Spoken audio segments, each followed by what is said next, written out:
സാറേ, ഈ അപാരമാംവിധം ജൈവ വൈവിധ്യവും അതുപോലെ തന്നെ വനസമ്പത്തൊക്കെ ഉള്ളൊരു സംസ്ഥാനമാണ് നമ്മുടെ കേരളം അല്ലേ? ഈ അടുത്ത് റിലീസായ റൈഫിൾ ക്ലബ്ബ് എന്ന് പറഞ്ഞൊരു സിനിമയുണ്ട്. അതിൽ ദിലീഷ് പോത്തൻ്റെ ഒരു കഥാപാത്രം പറയുന്നുണ്ട്, അങ്ങ് ഗുജറാത്ത് മുതൽ തമിഴ്നാട് വരെ വ്യാപിച്ച് കിടക്കുന്ന പശ്ചിമഘട്ട മലനിരകളെ പറ്റി അവിടെ പ്രതിപാദനം ഉണ്ടാകുന്നുണ്ട്. ഇപ്പോൾ നമ്മുടെ സ്റ്റേറ്റ് കേരളത്തിൻ്റെ ഒരു കാര്യം എടുക്കുകയാണെങ്കിൽ ശരിക്കും നമ്മുടെ വീതി വളരെ കുറവല്ലേ നമ്മുടെ സംസ്ഥാനത്തിന്? പാവയ്ക്ക പോലെ കിടക്കുന്നു എന്ന് പറയാറുണ്ട് അല്ലേ? കിഴക്ക് വശത്ത് പശ്ചിമഘട്ടമുണ്ട്, ഈ പടിഞ്ഞാറ് വശത്ത് കടലുണ്ട്. അതിനിടയ്ക്ക് വളരെ കുറച്ച് സ്ഥലം മാത്രമാണ് നമുക്കുള്ളത്.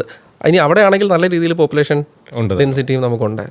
ഈ നമ്മുടെ ഭാഗത്ത് വ്യാപിച്ചു കിടക്കുന്ന പശ്ചിമഘട്ടത്തിൽ ധാരാളം ജൈവ സമ്പത്തും ഉണ്ട്. അപ്പോൾ ഈ ഒരു ആനിമൽ മാൻ കോൺഫ്ലിക്റ്റ്, നമ്മൾ റീസെൻ്റായിട്ട് വാർത്തകളിലൊക്കെ കേട്ടുകൊണ്ടിരിക്കുന്ന ഈ കോൺഫ്ലിക്റ്റ് കേരളത്തിന് ഒരു കാലത്തും ഒഴിവാക്കാൻ പറ്റത്തില്ല എന്നുള്ളതാണ് നമുക്ക് മനസ്സിലാക്കാൻ പറ്റുന്നൊരു സംഗതി അല്ലേ? കഴിഞ്ഞ ദിവസങ്ങളിലൊക്കെ ഇഷ്ടംപോലെ ഇത്തരത്തിലുള്ള ഈ വാർത്തകൾ നമ്മൾ കേൾക്കുകയും ചെയ്തു. ആനിമൽസിൻ്റെ അറ്റാക്ക് കൊണ്ട് മരണപ്പെട്ടവരുടെ 2016 തൊട്ട് 2023 വരെയുള്ള ഒരു സ്റ്റാറ്റിസ്റ്റിക്സ് നോക്കിക്കഴിഞ്ഞാൽ ഏകദേശം 900-ലധികം മരണങ്ങൾ വന്യജീവി ആക്രമണം കൊണ്ട് നമ്മുടെ ആളുകൾക്ക് ഉണ്ടായിട്ടുണ്ട്. അപ്പോൾ ഈ ഒരു പശ്ചാത്തലത്തിൽ ഇപ്പോൾ കേരളം പുതുതായിട്ടൊരു Kerala wild life protection amendment act നടപ്പിലാക്കാൻ പോകുന്നതിനെ പറ്റി ഒരു വാർത്തകൾ നമ്മൾ കേൾക്കുന്നുണ്ട്. എന്താണ് സാറിന് അതിനെപ്പറ്റി പറയാനുള്ളത്? സാർ ഈ പറഞ്ഞ് നിർത്തിയെടുത്ത്, അതായത് മാൻ അനിമൽ കോൺഫ്ലിക്റ്റ് അല്ലെങ്കിൽ വന്യജീവി ആക്രമണം, അപ്പോൾ ഇതിനൊരു പരിഹാരം വേണമല്ലോ. ഇതിങ്ങനെ നമുക്കറിയാം. അതായത് നമ്മൾക്ക് എപ്പോഴും നമ്മൾക്ക് എന്താ പറയുക, ഓപ്പോസിറ്റ് എൻഡിൽ നിൽക്കുന്ന രണ്ട് കാര്യങ്ങളാണ്. ഒന്ന് ഡെവലപ്മെൻറ്റും എൻവയോൺമെൻറ്റൽ ഇഷ്യൂസും, അതുപോലെ തന്നെയാണ് ഡെവലപ്മെൻറ്റും ഈ പറയുന്ന വൈൽഡ് ലൈഫ് കോൺഫ്ലിക്റ്റും. രണ്ടും നമുക്ക് ഒഴിവാക്കാൻ പറ്റില്ല. നമുക്ക് കൃഷി എന്തായാലും നിർബന്ധമാണ്. അപ്പോൾ അതിൻ്റെ ഭാഗമായിട്ട് ചിലപ്പോൾ നമ്മൾ കാട്ടിലേക്ക് ആ ഒരു ഇഷ്യൂ ഉണ്ടായിരിക്കും. പക്ഷെ നമുക്കൊരിക്കലും നമ്മുടെ പല ഇഷ്യൂസിലും പറയുന്നത് പോലെ മനുഷ്യൻ്റെ ജീവനേക്കാളും പ്രധാനമല്ലല്ലോ ഒന്നും. അപ്പോൾ ആ ഒരു കോൺഫ്ലിക്റ്റിനൊരു സൊല്യൂഷൻ എന്നുള്ള രീതിയിലാണ് ഈ കഴിഞ്ഞ ഓഗസ്റ്റ് മാസത്തിൽ 2025 ഓഗസ്റ്റ് മാസത്തിൽ Kerala government Kerala wild life protection amendment act എന്ന് പറഞ്ഞിട്ടൊരു ആക്ട് കൊണ്ടുവരുന്നത്. നമ്മൾ വേർമിൻസ് എന്നൊക്കെ വിളിക്കുന്ന അപകടകാരികളായിട്ടുള്ള മൃഗങ്ങളെ വെടിവെച്ച് കൊല്ലാൻ കേരള സർക്കാരിൻ്റെ ഒഫീഷ്യൽസിന് അനുമതി നൽകാനുള്ള ഒരു നിയമം എന്നുള്ള രീതിയിലാണ് ഇത് കൊണ്ടുവരുന്നത്. ഇപ്പോൾ നിലവിലുള്ള കേന്ദ്ര നിയമം നമുക്കറിയാം, വൈൽഡ് ലൈഫ് പ്രൊട്ടക്ഷൻ ആക്ട് 1972 1972 അതാണ് നമ്മളുടെ ഈ പറയുന്ന വൈൽഡ് ലൈഫ് പ്രൊട്ടക്ഷൻ്റെ ലീഗൽ ബേസിസ് എന്ന് പറയുന്നത് ഇന്ത്യയിലെ. അപ്പോൾ അതിനനുസരിച്ചിട്ടുള്ള പ്രൊസീജിയർ എന്ന് പറഞ്ഞു കഴിഞ്ഞാൽ അതിപ്പോൾ ഈ കഴിഞ്ഞ 2022 ഭേദഗതി ചെയ്യുകയുണ്ടായി. ഈ വൈൽഡ് ലൈഫ് പ്രൊട്ടക്ഷൻ ആക്ട് 1972 2022 ഭേദഗതി ചെയ്തു. അതിനുശേഷം സത്യം പറഞ്ഞാൽ ഒരു വേർമിൻ അല്ലെങ്കിൽ അപകടകാരിയായിട്ടുള്ള ആനിമലിനെ വെടിവെച്ച് കൊല്ലുക എന്ന് പറയുന്നത് ഒരു ഇമ്പോസിബിൾ ആയിട്ടുള്ള ടാസ്ക്കാണ്. സംസ്ഥാനം ഒരു റെക്കമെൻഡേഷൻ കേന്ദ്രത്തിന് കൊടുക്കണം, എന്നിട്ട് കേന്ദ്രം ഇതിന് ഒരു പട്ടികയുണ്ട്, ആ പട്ടികയ്ക്കകത്തേക്ക് ചേർക്കണം, എന്നിട്ട് വൈൽഡ് ലൈഫ് വാർഡൻ്റെ റാങ്കിലുള്ള ആളുകൾ ഉത്തരവിട്ടാൽ മാത്രമേ ഈ സാധനത്തിന് വെടിവെച്ച് കൊല്ലാൻ പറ്റുള്ളൂ. ഇങ്ങനെയുള്ള വലിയൊരു പ്രോസസ്സ് ഉണ്ട്. അപ്പോൾ ഇതെല്ലാം കഴിഞ്ഞ് വരുമ്പോഴേക്ക് ഇവിടെ നമുക്ക് നൂറുകണക്കിന് മനുഷ്യജീവനുകൾ എന്ത് ചെയ്യും, നഷ്ടപ്പെടും. അപ്പോൾ ഈ പഞ്ചായത്തുകളിലൊക്കെ ഉള്ള കൃഷിയിടങ്ങൾ നശിപ്പിക്കപ്പെട്ട് കഴിഞ്ഞാൽ വൈൽഡ് ലൈഫ് വാർഡൻ്റെ അതൊരു ഹോണററി വൈൽഡ് ലൈഫ് വാർഡൻ എന്ന് പറഞ്ഞുകൊണ്ട് നമ്മുടെ പഞ്ചായത്ത് സെക്രട്ടറിമാർക്ക് അതിനുള്ള ചുമതല കൊടുക്കാനുള്ള ഒരു പ്രൊവിഷൻ അത് ഈ ഒരു നിയമത്തിനകത്ത് വരുന്നുണ്ട്. അപ്പോൾ അത്തരത്തിൽ ഈ ഒരു പ്രോസസ്സിനെ, അപകടകാരികളായിട്ടുള്ള വന്യമൃഗങ്ങളെ വെടിവെച്ച് കൊല്ലാനുള്ള പ്രോസസ്സിനെ ഒന്ന് ലഘൂകരിച്ച് എളുപ്പമാക്കാൻ വേണ്ടിയിട്ടാണ് കേരളം ഇങ്ങനൊരു ഭരണഘടന ഈ ഒരു നിയമ ഭേദഗതി എന്ത് ചെയ്യുന്നത്, കൊണ്ടുവരുന്നത്. അപ്പോൾ ഒരു കേന്ദ്ര നിയമം നിലനിൽക്കെ, ഇപ്പോൾ ഓൾറെഡി വന്യജീവി സംരക്ഷണ നിയമം ഉണ്ട് 1972, അത് ഭേദഗതി ചെയ്തിട്ടുണ്ട്. അപ്പോൾ അങ്ങനെ ഒരു കേന്ദ്ര നിയമം നിലനിൽക്കെ എങ്ങനെയാണ് സംസ്ഥാനത്തിനൊരു നിയമം അവിടെ കൊണ്ടുവരാൻ പറ്റുന്നത്? അത് വളരെ നല്ലൊരു ചോദ്യമാണ്. അവിടെ ഒരു കോൺഫ്ലിക്റ്റ് വരുന്നുണ്ട്. ആക്ച്വലി നമുക്കറിയാം 1976 42-ാം ഭരണഘടനാ ഭേദഗതി, ഈ 42nd അമെൻമെൻറ്റ് ആക്ടിൻ്റെ സമയത്ത് 5 പ്രധാനപ്പെട്ട വിഷയങ്ങൾ സ്റ്റേറ്റ് ലിസ്റ്റിൽ നിന്ന് കൺകറന്റ് ലിസ്റ്റിലേക്ക് ട്രാൻസ്ഫർ ചെയ്തു. അതിലൊന്ന് വിദ്യാഭ്യാസമായിരുന്നു. അതുമായി ബന്ധപ്പെട്ടിട്ടുള്ള പ്രശ്നങ്ങൾ വേറെ ഒരു സൈഡിൽ നിൽക്കുന്നു. അതേ രീതിയിൽ പ്രശ്നങ്ങൾ നിലനിൽക്കുന്ന മറ്റൊരു സാധനമാണ് വൈൽഡ് ലൈഫ് പ്രൊട്ടക്ഷൻ എന്ന് പറയുന്നത്. അപ്പോൾ ഈ കൺകറന്റ് ലിസ്റ്റിൽ ഇരിക്കുന്നത് കൊണ്ടാണ് കേന്ദ്രത്തിനും അതുപോലെ ഇപ്പോൾ കേരളത്തിനും അതേ മേഖലയിൽ നിയമങ്ങൾ ഉണ്ടാക്കാൻ വേണ്ടിയിട്ട് സാധിക്കുന്നത്. രണ്ടു കൂട്ടർക്കും നിയമങ്ങൾ ഉണ്ടാക്കാം. പക്ഷെ പ്രശ്നം എന്താണെന്ന് വെച്ച് കഴിഞ്ഞാൽ നമ്മളുടെ ഭരണഘടനയിൽ റൂൾ ഓഫ് റിപ്പഗ്നൻസി എന്ന് പറയുന്ന ഒരു ക്ലോസ് ഉണ്ട്. ഈ റൂൾ ഓഫ് റിപ്പഗ്നൻസി പ്രകാരം കൺകറന്റ് ലിസ്റ്റുള്ള ഒരു സബ്ജക്റ്റിൻ്റെ മുകളിൽ സംസ്ഥാനം ഒരു നിയമം ഉണ്ടാക്കുകയാണ്. പക്ഷേ അതേ വിഷയത്തിൻ്റെ മുകളിൽ കേന്ദ്രത്തിൻ്റെ ഒരു നിയമമുണ്ട്. ആ നിയമത്തിലെ ഏതെങ്കിലും ഒരു ഭാഗത്തിനെ ഈ സംസ്ഥാന നിയമം കോൺട്രഡിക്റ്റ് ചെയ്യുന്നുണ്ടെങ്കിൽ സംസ്ഥാന നിയമത്തിന് സാധ്യത ഉണ്ടാവില്ല. എന്ന് പറയാം. അത് ഓട്ടോമാറ്റിക്കാണ്. അതായത് കേന്ദ്രം ഉണ്ടാക്കുന്ന നിയമം, കൺകറന്റ് ലിസ്റ്റിലെ കേന്ദ്രം ഉണ്ടാക്കുന്ന നിയമം എപ്പോഴും പ്രിവൈൽ ചെയ്യുക എന്നുള്ള അർത്ഥത്തിലാണ് ഈ ഒരു റൂൾ ഓഫ് റിപ്പഗ്നൻസി നമ്മൾ അതിനകത്ത് വെച്ചിട്ടുള്ളത്. അപ്പോൾ അത് ഓട്ടോമാറ്റിക്കലി ഇല്ലാണ്ടാവും. അപ്പോൾ സാറ് ചോദിക്കും പിന്നെ എന്തിനാണെന്നാ പിന്നെ ഇത്രയും കഷ്ടപ്പെട്ട് നമ്മളിങ്ങനെ ഒരു നിയമം കൊണ്ടുവരുന്നതെന്നുള്ളത്. അവിടെ നമുക്കിതിന് അതിനകത്ത് തന്നെ ആർട്ടിക്കിൾ 254(2) എന്ന് പറയുന്നൊരു വകുപ്പുണ്ട്. അതിലൊരു എക്സെപ്ഷൻ പറയുന്നുണ്ട്. ഈ സംസ്ഥാനം പാസ്സാക്കുന്ന ഈ നിയമം അത് ഗവർണർ പ്രസിഡന്റിന്റെ കൺസിഡറേഷന് വേണ്ടി റിസർവ് ചെയ്യുകയും പ്രസിഡന്റ് ആ ബില്ലിൽ ഒപ്പുവെക്കുകയും ചെയ്താൽ നമുക്ക് ആ പ്രൊവിഷൻ എവിടെ നടപ്പിലാക്കാം, അത് ഏത് സംസ്ഥാനത്താണോ പാസ്സാക്കിയിട്ടുള്ളത് ആ സംസ്ഥാനത്തിൽ നടപ്പിലാക്കാം. അപ്പോൾ നമ്മൾ ആക്ച്വലി അതിന് വേണ്ടിയിട്ട് വെയിറ്റ് ചെയ്യണം. ഇപ്പോൾ കൺകറന്റ് ലിസ്റ്റിലാണെങ്കിലും സാർ ഈ പറഞ്ഞ പ്രൊസീജിയർ ആർട്ടിക്കിൾ 254(2) ഉപയോഗിച്ചുകൊണ്ട് നമ്മുടെ സംസ്ഥാനത്ത് മാത്രം നമുക്കത് നടപ്പിലാക്കാൻ കഴിയും. പക്ഷേ അതിനും ആര് കനിയണം? കേന്ദ്രം കനിയണം. അതായത് ഗവർണർ അത് റിസർവ് ചെയ്യണം. റിസർവ് ചെയ്തതിന് ശേഷം പ്രസിഡന്റ് അത് കൺസിഡർ ചെയ്ത് പ്രസിഡന്റ് ഒപ്പുവെക്കണം. ഇപ്പോൾ നമ്മളുടെ ഈ നിയമത്തിന്റെ സ്റ്റേജ് അതാണ്. ഓൾറെഡി സംസ്ഥാന നിയമസഭ അത് കഴിഞ്ഞ ഓഗസ്റ്റിൽ പാസ്സാക്കി ഗവർണർക്ക് സബ്മിറ്റ് ചെയ്തു. ഗവർണർ അത് പ്രസിഡന്റിന് കൺസിഡറേഷന് വേണ്ടിയിട്ട് വിട്ടിരിക്കുകയാണ്. എന്തായാലും നിലവിൽ ഇതുവരെ തീരുമാനങ്ങളൊന്നും വന്നിട്ടില്ല. അപ്പോൾ ആ രീതിയിലാണ് അത് പോയിക്കൊണ്ടിരിക്കുന്നത്. കൃഷിയിടങ്ങൾ സംരക്ഷിക്കുക എന്ന് പറയുന്നത് സത്യം പറഞ്ഞാൽ കൃഷിക്കാരുടെ അവരുടെ ജീവനോപാധിയാണ് കൃഷിയിടങ്ങൾ. അവിടെയാണ് വന്ന് ഈ പറഞ്ഞ വന്യജീവി ആക്രമണങ്ങൾ ഉണ്ടാകുന്നത്. പ്രത്യേകിച്ച് ആനയും ഇതുപോലെ തന്നെ പന്നിയൊക്കെ കൃഷിയിടങ്ങൾ നശിപ്പിക്കുന്നു, അവരുടെ ജീവന് തന്നെ അത് ഭീഷണിയാവുന്നു. ഇത് മുമ്പോട്ട് ഇങ്ങനെ തുടർച്ചയായിട്ട് ഇങ്ങനെ പൊയ്ക്കൊണ്ടിരിക്കുകയാണ്. എനിക്ക് തോന്നുന്നു റീസെൻ്റായിട്ട് ഈ കോൺഫ്ലിക്ട്സ് കുറച്ച് കൂടുന്നുണ്ടെന്നാണ് തോന്നുന്നത്. കാരണം നമ്മൾ ഓൾറെഡി മനുഷ്യകുലം, പ്രത്യേകിച്ച് നമ്മുടെ ഇവിടുത്തെ പോപ്പുലേഷൻ ഡെൻസിറ്റിയുടെ കാര്യം പറയുമ്പോൾ അത് കുറച്ചുകൂടെ ഒരു വാസ്തവത്തിലേക്ക് എത്തുവാണ്. അപ്പോൾ എന്താണ് ശരിക്കും അപകടകാരികളായിട്ടുള്ള മൃഗങ്ങൾ, അല്ലെങ്കിൽ ആരെയാണ് അല്ലെങ്കിൽ ആ പട്ടികയിൽ ഉൾപ്പെടുത്തുന്നത്? അതിനെപ്പറ്റി എന്തെങ്കിലും പറയാൻ പറ്റുമോ സാറിന്? ഓക്കെ, അതിനിടയിൽ സാറ് പരാമർശിച്ചു പോയ ഒരു കാര്യം പറഞ്ഞതിന് ശേഷം ആ ഒരു ഉത്തരത്തിലേക്ക് വരാം. ഈ എന്തുകൊണ്ട് ഇത് കൂടുന്നു എന്നുള്ള സാധനം, അതിലിപ്പോൾ നമ്മൾ ഒരു സ്റ്റാറ്റിസ്റ്റിക്സ് എടുത്ത് നോക്കിക്കഴിഞ്ഞാൽ ഈ കഴിഞ്ഞ കുറച്ച് വർഷങ്ങളായിട്ട് നമ്മളുടെ വൈൽഡ് ലൈഫ് അല്ലെങ്കിൽ വൈൽഡ് ലൈഫ് കൺസർവേഷൻ സത്യം പറഞ്ഞാൽ നല്ല രീതിയിൽ പോകുന്നുണ്ട്. നമുക്ക് ടൈഗർ സെൻസസ് നടക്കാറുണ്ട് 4 വർഷത്തിലൊരിക്കൽ. സാർ നോക്കിയാൽ മതി, കഴിഞ്ഞ കുറേ കാലങ്ങളായിട്ട് ടൈഗർ പോപ്പുലേഷൻ നമുക്ക് എന്ത് ചെയ്തുകൊണ്ടിരിക്കുകയാണ്? കൂടിക്കൊണ്ടേയിരിക്കുകയാണ്, കുറയുന്നില്ല. സ്ഥിരമായിട്ടത് കൂടിക്കൊണ്ടിരിക്കുന്നുണ്ട്. ആൻഡ് നമ്മളുടെ ഈ ഒരു മേഖലയുണ്ടല്ലോ, ഇപ്പോൾ നമ്മൾ പറഞ്ഞുകൊണ്ടിരിക്കുന്ന നീലഗിരി ബയോസ്ഫിയർ ഒക്കെ ഉൾപ്പെടുന്ന പശ്ചിമഘട്ടത്തിൻ്റെ ഈ ഒരു ഭാഗം, അതായത് നമ്മുടെ Bandipur national park, Sathyamangalam tiger reserve, Mudumalai national park, ഇവിടെയാണ് സത്യം പറഞ്ഞാൽ ഇന്ത്യയിൽ തന്നെ കടുവകളെ കാണാൻ ഏറ്റവും സാധ്യതയുള്ള, അതായത് കടുവകളുടെ ഡെൻസിറ്റി ഏറ്റവും കൂടുതലുള്ള ഭാഗം ഇതാണ്. അതുപോലെ തന്നെയാണ് ആനകളുടെ കേസ് വരുന്നത്. ആ താഴോട്ടുള്ള ആ ഒരു കോണ്ടിഗോ സോൺ ഉണ്ടല്ലോ നമ്മളുടെ, അപ്പോൾ സാറിന്റെ ജോഗ്രഫിയുടെ കേസിൽ പറഞ്ഞാൽ വെസ്റ്റേൺ ഘട്ടും ഈസ്റ്റേൺ ഘട്ടും ആ കൂടിച്ചേരുന്ന ആ ഒരു നമ്മളുടെ ഇന്ത്യയിലെ ആദ്യത്തെ ബയോസ്ഫിയർ റിസർവ് ആണ് നീലഗിരി, ആ ഒരു മേഖല. അപ്പോൾ അതാണ് സാറ് ചോദിച്ച ഒന്നാമത്തെ കാര്യം. പിന്നെ ഈ അപകടകാരികളായിട്ടുള്ള മൃഗങ്ങൾ, അതായത് വേർമിൻസ് എന്ന് നമ്മൾ കേന്ദ്ര നിയമം വൈൽഡ് ലൈഫ് പ്രൊട്ടക്ഷൻ ആക്ടിൽ പറയുന്ന ഒരു കാറ്റഗറി. അവിടെ നമ്മൾ അതിനു മുമ്പ് ഈ വൈൽഡ് ലൈഫ് പ്രൊട്ടക്ഷൻ ആക്ടിനെ കുറിച്ച് ഒന്ന് പറഞ്ഞിട്ട് നമുക്ക് അതിനകത്തേക്ക് വരാം.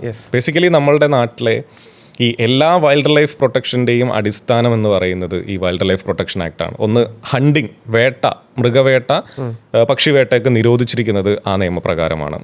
നമ്മളുടെ പ്രൊട്ടക്റ്റഡ് ഏരിയാസ്, നാഷണൽ പാർക്കുകൾ, കൺസർവേഷൻ റിസർവുകൾ, കമ്മ്യൂണിറ്റി റിസർവുകൾ, ഇപ്പോൾ പുതിയ ട്രെൻഡിങ് ആയിട്ടുള്ള കമ്മ്യൂണിറ്റി റിസർവുകൾ അടക്കമുള്ള സാങ്ച്വറീസ്, വൈൽഡ് ലൈഫ് സാങ്ച്വറീസ്, ഇതെല്ലാം എസ്റ്റാബ്ലിഷ് ചെയ്തിരിക്കുന്നത് ഈ വൈൽഡ് ലൈഫ് പ്രൊട്ടക്ഷൻ ആക്ട് പ്രകാരമാണ്. അതുപോലെ ഈ എക്സോട്ടിക് സ്പീഷീസുകളുടെ, നമ്മളുടെ ഇരുതലമൂരി, നമ്മുടെ അങ്ങനെ കുറേ ഐറ്റംസ് ഉണ്ടല്ലോ, വെള്ളിമൂങ്ങ, ഇതുപോലെയുള്ള ട്രേഡ്, വൈൽഡ് ആനിമൽസിന്റെയും പ്ലാന്റ്സിന്റെയും, രക്തചന്ദനം, നമ്മുടെ പുഷ്പ, ഇതൊക്കെ നിരോധിച്ചിരിക്കുന്നത് ഈ നമ്മുടെ വൈൽഡ് ലൈഫ് പ്രൊട്ടക്ഷൻ ആക്ട് കൊണ്ടാണ്.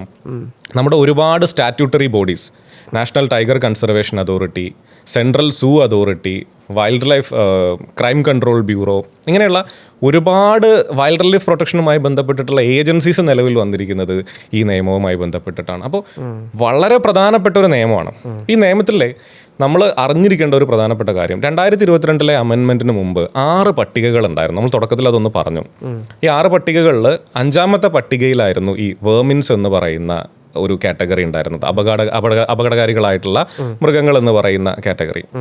2022 അമെൻമെൻറ്റിന് ശേഷം ആ പട്ടിക നമ്മൾ കംപ്ലീറ്റ് ആയിട്ട് ഈ 5ാമത്തെ പട്ടിക നമ്മൾ ഒഴിവാക്കി, 5ാമത്തെ ഷെഡ്യൂൾ ഒഴിവാക്കി. ഇപ്പം നിലവിൽ നമുക്ക് 4 ഷെഡ്യൂളുകളാണ് 2022 അമെൻമെൻറ്റിന് ശേഷം വൈൽഡ് ലൈഫ് പ്രൊട്ടക്ഷൻ ആക്ടിനകത്തുള്ളൂ. 1, 2, 3, 4.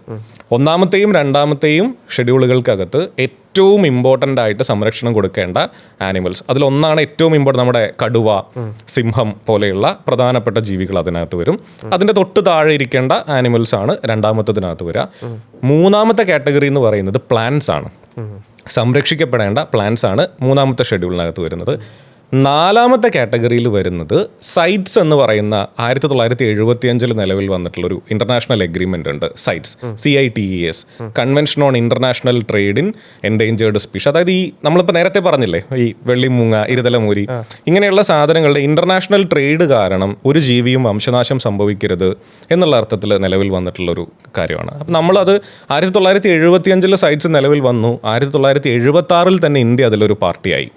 അപ്പം അത് നടപ്പിലാക്കാൻ വേണ്ടിയിട്ട് സൈറ്റ്സുമായി ബന്ധപ്പെട്ടിട്ടുള്ള ഒരു പട്ടികയാണ് ഇപ്പോൾ നാലാമത്തെ പട്ടികയായിട്ടിരിക്കുന്നത്. അവിടെ പ്രശ്നം വന്നത് എന്താണെന്ന് വെച്ച് കഴിഞ്ഞാൽ, മുൻപ് നമ്മൾ ഈ 5ാമത്തെ പട്ടികയിൽ വേർമിൻസ്, ഒരു ജീവിയെ ആ പട്ടികയിലേക്ക് ചേർത്ത് കഴിഞ്ഞാൽ പിന്നെ അത് എന്തായി, അപകടകാരിയായിട്ടുള്ള ആനിമലായി. അതിനെ വൈൽഡ് ലൈഫ് വാർഡൻ അതിനെ വെടിവെച്ച് കൊല്ലാനുള്ള ഉത്തരവിടായിരുന്നു. ഇപ്പോൾ ആ സിസ്റ്റം ഇല്ല.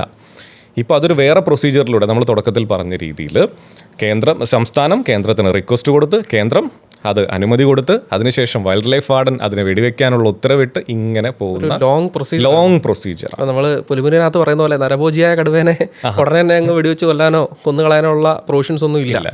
സാറ് നേരത്തെ പറഞ്ഞ പോലെ ഈ വൈൽഡ് ലൈഫ് എണ്ണം കൂടുന്നു എന്ന് പറഞ്ഞില്ലേ, അതുപോലെ തന്നെയാണ് ഈ 2 വർഷം കൂടുമ്പോൾ state of the forest report, SFR എന്ന് പറഞ്ഞുകൊണ്ട് റിപ്പോർട്ട് വരുന്നുണ്ട്. അതിനകത്ത് വനവുമായി ബന്ധപ്പെട്ട മേഖലകളുടെയും ട്രീ കവറും ഒക്കെ ഇന്ത്യയിൽ കൂടുന്നതായിട്ട് നമ്മൾ റീസെൻ്റ് ആയിട്ടുള്ള റിപ്പോർട്ട്സിലൊക്കെ കാണുന്നുണ്ട്. അപ്പം ശരിക്കും പറഞ്ഞാൽ നിയമം എത്രമാത്രം സ്ട്രോങ് ആണെന്നുള്ളതാണ് അല്ലേ. 1972 അന്ന് വന്ന നിയമം ഈ ഒരു മേഖലയുടെ സംരക്ഷണം എത്രമാത്രം ഗവൺമെൻറ് ഒരു കാര്യത്തോടെ കാണുന്നു, അല്ലെങ്കിൽ അതിന് ഒരു ഇമ്പോർട്ടൻസ് കൊടുത്ത് കാണുന്നു എന്നുള്ളതിൻ്റെ സൂചനയാണ് ഈ പറഞ്ഞ വർധനവ് എല്ലാം കാണിക്കുന്നത്. വനത്തിൻ്റെ ആയാലും അതുപോലെ തന്നെ മൃഗങ്ങളുടെ ആയാലും ഈ വർധനവ് കാണിക്കുന്നത്. പക്ഷേ സ്വാഭാവികമായിട്ടും ഇത് പറയുമ്പോൾ തന്നെ ഇതിനകത്തൊരു കോൺട്രഡിക്ഷൻ ഉണ്ട് അല്ലേ. അതായത് മനുഷ്യനേക്കാൾ പ്രാധാന്യമുണ്ടോ മൃഗങ്ങൾക്ക്, അല്ലെങ്കിൽ ഞങ്ങളുടെ ജീവനേക്കാൾ ഞങ്ങളുടെ സ്വത്തിനേക്കാൾ പ്രാധാന്യമാണോ മൃഗങ്ങൾക്ക് എന്ന് മനുഷ്യൻ ചോദിക്കും, നമ്മൾ ചോദിക്കും. തീർച്ചയായിട്ടും അല്ലേ. പ്രത്യേകിച്ച് അത് ഉപജീവന മാർഗമാക്കിയവർ ഉറപ്പായിട്ടും അത് ചോദിക്കും. അവരെയാണ് ഏറ്റവും കൂടുതൽ ബാധിക്കുന്നത്. മലയോര മേഖലയാണ് ഏറ്റവും കൂടുതൽ ഇത് ബാധിക്കുന്നത്. അപ്പോൾ സാറ് നേരത്തെ പറഞ്ഞതുപോലെ വൈൽഡ് ലൈഫിൻ്റെ എണ്ണം കൂടുന്നു എന്ന് പറഞ്ഞു നമ്മുടെ റീസെൻ്റ് ആയിട്ടുള്ള റിപ്പോർട്ട്സ് നോക്കുമ്പോൾ. അതേപോലെ തന്നെ നമ്മുടെ ഈ പറഞ്ഞ SFR report, state of the forest report 2 വർഷം കൂടുമ്പോൾ വരുന്ന റിപ്പോർട്ടാണ്. അതിൽ നമ്മുടെ വനമേഖലയുടെ അല്ലെങ്കിൽ ട്രീ കവറിൻ്റെ, ഫോറസ്റ്റ് കവറിൻ്റെയും വിസ്തൃതി ഏരിയ കൂടുന്നതായിട്ട് നമ്മൾ കാണുന്നുണ്ട്. അതിൽ സാറേ നമ്മളൊരു കാര്യം മനസ്സിലാക്കേണ്ടത്, നമ്മുടെ ഈ ഫ്ലാഗ്ഷിപ്പ് സ്പീഷീസ് എന്ന് പറയുന്ന ഒരു കൺസെപ്റ്റ് ഉണ്ടല്ലോ. അതായത് ഒരു വനത്തിലെ ഏറ്റവും ഇമ്പോർട്ടൻ്റ് ആയിട്ടുള്ള ഒരു സ്പീഷീസ്, നമ്മൾ മിക്കവാറും അതൊരു അപ്പെക്സ് പ്രിഡേറ്റർ, നമ്മുടെ ഫുഡ് വെബിലെ അപ്പെക്സ് പ്രിഡേറ്ററാണ് നമ്മൾ ഫ്ലാഗ്ഷിപ്പ് സ്പീഷീസ് ആയിട്ട് എടുക്കുക. അപ്പോൾ ഉദാഹരണത്തിന് ടൈഗർ ഏറ്റവും നല്ല ഒരു ഫ്ലാഗ്ഷിപ്പ് സ്പീഷീസാണ്. അപ്പോൾ നമ്മൾ ടൈഗർ കൺസർവേഷൻ പ്രോഗ്രാമുകൾ, നമുക്കിപ്പോൾ project elephant, project tiger, project snow leopard, ഇവയെല്ലാം നമുക്ക് ഫ്ലാഗ്ഷിപ്പ് സ്പീഷീസുകളാണ്. അപ്പോൾ ഈ ഫ്ലാഗ്ഷിപ്പ് സ്പീഷീസുകളെ നമ്മൾ സംരക്ഷിക്കുന്ന സമയത്ത് അതിൻ്റെ എൻ്റയർ ആവാസ വ്യവസ്ഥയാണ് അവിടെ സംരക്ഷിക്കപ്പെടുന്നത്. ആ സ്പീഷീസ്, അത് ജീവിക്കുന്ന ഇക്കോസിസ്റ്റം, അതിൻ്റെ ആഹാരമാവുന്ന ആ ഫുഡ് വെബിലെ എല്ലാ കണ്ണികളും, ഇതെല്ലാം സംരക്ഷിക്കുന്ന ആ രീതിയിലുള്ള, സത്യം പറഞ്ഞാൽ സാറ് പറഞ്ഞ പോലെ വളരെ ഹോളിസ്റ്റിക് ആയിട്ടുള്ള രീതിയിലുള്ള ഒരു നിയമമാണ്. നമ്മൾ നല്ല രീതിയിൽ തന്നെയാണ് എന്ത് പോകുന്നത്, കൺസർവേഷൻ, വൈൽഡ് ലൈഫ് കൺസർവേഷൻ മുന്നോട്ട് പോകുന്നത് വളരെ നല്ല രീതിയിലാണ്. അപ്പോൾ മറ്റേ നരഭോജികളായിട്ടുള്ള കടുവകളെ വെടിവെച്ച് അല്ലെങ്കിൽ കൊന്നുകളയുക എന്ന് പറയുന്നത് അത്ര എളുപ്പമായിട്ടുള്ള കാര്യമല്ല. അല്ലെങ്കിൽ പുലിമുരുകനകത്ത് പറയുന്ന പോലെ പെട്ടെന്നൊരു പുലിമുരുകൻ വരിക എന്ന് പറയുന്നതൊന്നും നടക്കുന്ന കാര്യമല്ല. എത്രമാത്രം പ്രൊസീജിയേഴ്സ് ഉണ്ടെന്ന് സാറ് തന്നെ ഇപ്പോൾ പറഞ്ഞിട്ടുണ്ട്. അതിനകത്ത് എത്രമാത്രം നമ്മുടെ നിയമം ശക്തമാണെന്നുള്ളതും ഇവിടെ വരുന്നുണ്ട്. ഇപ്പോൾ ഇവിടെ ഒരു സാധാരണക്കാരൻ്റെ ഒരു ഭാഷ്യം, അല്ലെങ്കിൽ അവൻ്റെ ഒരു ചോദ്യം, അവിടെ ഒരു കോൺട്രഡിക്ഷനാണത്.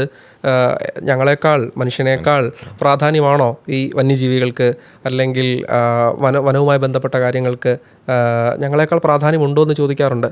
ശരിക്കും നമ്മുടെ നിയമങ്ങളൊക്കെ രണ്ടും ഒന്നിച്ചു കൊണ്ടുപോകണം എന്നുള്ള ഒരു രീതിയിലാണ് അല്ലേ. നമ്മളുടെ വൈൽഡ് ലൈഫ് പ്രൊട്ടക്ഷൻ ആക്ട് ആയാലും എല്ലാം മനുഷ്യനും അതുപോലെ തന്നെ ഒപ്പം തന്നെ നമ്മുടെ കൂടെ ജീവിക്കുന്ന ഈ എക്കോസിസ്റ്റം മൊത്തത്തിൽ സംരക്ഷിക്കപ്പെടണം എന്നുള്ള ഒരു കാര്യമാണ് ഈ നിയമങ്ങൾക്കകത്തെല്ലാം വരുന്നതെന്നാണ് എനിക്ക് തോന്നുന്നത് അല്ലേ.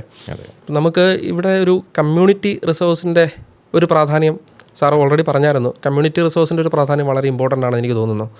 ആന്ധ്രാപ്രദേശിലെ മറ്റോ ശ്രീശൈലം, നാഗാർജുന ശ്രീശൈലം റിസർവ്, ടൈഗർ റിസർവ്സിൽ ഒരു സംരക്ഷണ ഒരു രീതി ഉണ്ടായിട്ട് ഞാൻ കേട്ടിട്ടുണ്ട് ട്രൈബൽസിൻ്റെ ഇടയിൽ. സാറും കേട്ടിട്ടുണ്ടായിരിക്കുന്നു വിചാരിക്കുന്നു. അതായത് കടുവകളെ അവർ സഹോദരന്മാരെ പോലെ കാണാറുണ്ട് അവിടുത്തെ ജനങ്ങൾ. ഏതെങ്കിലും ഒരു കടുവ ഇപ്പോൾ ഒരു നരഭോജിയായിട്ടുള്ള കടുവേനെ കൊല്ലേണ്ട വന്നാലോ അല്ലെങ്കിൽ അത് മരണപ്പെട്ടാലോ ഒരു സ്വന്തം കുടുംബത്തിലെ ഒരാൾ നഷ്ടപ്പെടുന്ന ഒരു വേദനയും അതേ രീതിയിലുള്ള ബഹുമതിയൊക്കെ കൊടുത്ത് അതിനെ സംസ്കരിക്കുന്ന ഒരു രീതികൾ ഫോളോ ചെയ്യുന്ന ആളുകൾ നമുക്കിടയിലുണ്ട്. അതുമല്ല പൊതുജനങ്ങളും നമ്മുടെ സർക്കാരും ഗവൺമെൻറ്റും ഒന്നിച്ച് ഈ വന്യജീവികളെ സംരക്ഷിക്കേണ്ട ആവശ്യകത കമ്മ്യൂണിറ്റി റിസോഴ്സ് ഡെവലപ്പ് ചെയ്യുന്നതിലൂടെ ഗവൺമെൻറ് കൊണ്ടുവരുന്നുണ്ട്. സോ മനുഷ്യന് വലിയ ഭീഷണികളില്ലാത്ത വിധത്തിൽ അല്ലെങ്കിൽ മനുഷ്യൻ്റെ ജീവനോ അവൻ്റെ ജീവനോപാധികൾക്കോ നാശങ്ങൾ വരാത്ത രീതിയിൽ ഈ കാര്യങ്ങളൊക്കെ മുമ്പോട്ട് പോകാൻ ഈ പറഞ്ഞ സ്റ്റേറ്റ് നിയമത്തിലൂടെയും സാധിക്കട്ടെ, അല്ലെങ്കിൽ സ്റ്റേറ്റിൻ്റെ നിയമം ഓൾറെഡി വരട്ടെ, എക്സിസ്റ്റിംഗ് ആയിട്ട് ഇപ്പോൾ ഉള്ള നിയമങ്ങൾ നല്ല രീതിയിൽ പോകട്ടെ എന്ന് നമുക്ക് ആശംസിക്കാം. അതുപോലെ തന്നെ ഇവിടുന്ന് വരുന്ന ചോദ്യങ്ങളൊക്കെ ഇത് കാണുന്ന ആളുകൾക്ക് അല്ലെങ്കിൽ ഈ ഒരു ഭാഗവുമായി ബന്ധപ്പെട്ട് ചോദ്യങ്ങളൊക്കെ ഭാവിയിൽ പരീക്ഷകളിൽ കൂടുതൽ വരാൻ ചാൻസ് ഉണ്ട്. ഓൾറെഡി ഒരു കറണ്ട് ഇഷ്യൂ ആണല്ലോ, അപ്പോൾ അതെല്ലാം അവർക്ക് ചെയ്യാനും പറ്റട്ടെ എന്ന് നമുക്ക് ആശംസിച്ചുകൊണ്ട് നിർത്താം. Thank you.